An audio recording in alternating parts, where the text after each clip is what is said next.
Greetings, TheWarOwl greets you, and in the aftermath of Dreamhack, I am elated to see Counter-Strike back on top. We've got a long way to go yet, but numbers don't lie. Dreamhack Winter 2013 was the biggest Counter-Strike tournament of all time, in terms of viewership and prize pool. In the numbers, Counter-Strike was the second most watched esport of the tournament, beating out StarCraft 2 and League of Legends.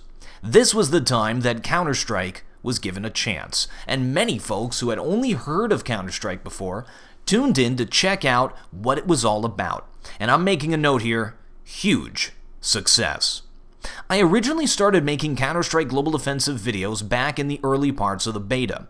I had given up on Counter-Strike at that point, quitting the game to play StarCraft 2 instead. But upon hearing the news that Counter-Strike was in the works, I was ecstatic.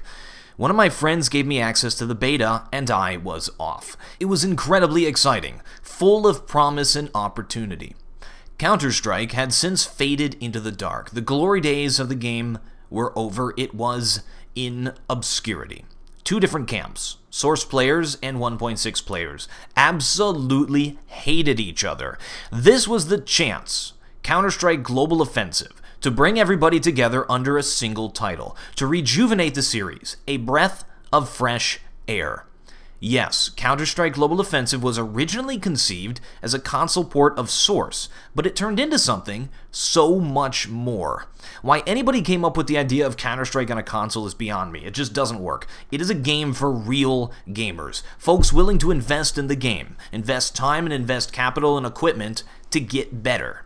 Always better, because you can always get better. There's always somebody else out there putting more time into it, putting more effort and more thought into it. And there are also folks out there who are just naturally gifted and can learn it much faster than you.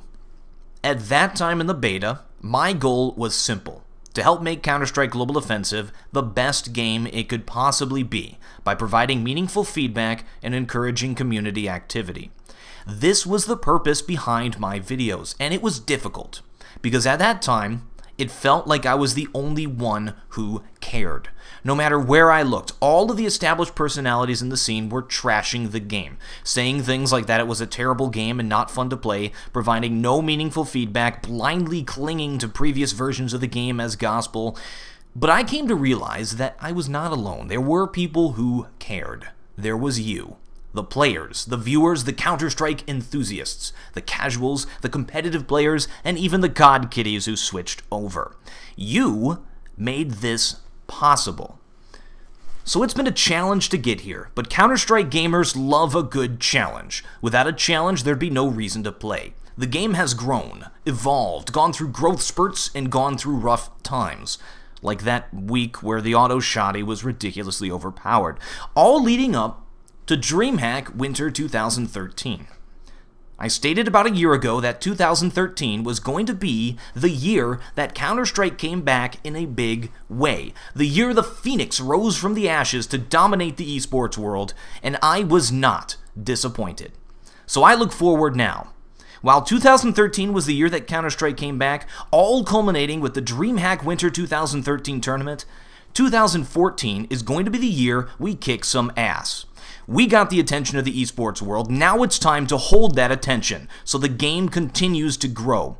I reaffirm my goals to help make Counter-Strike Global Offensive the best game it could possibly be by providing meaningful feedback and encouraging community activity, to bring as many people into the game as possible, and to foster the community by helping folks to scale the wall from casual to competitive. And as always, I'm TheWarOwl, and I still have no closer.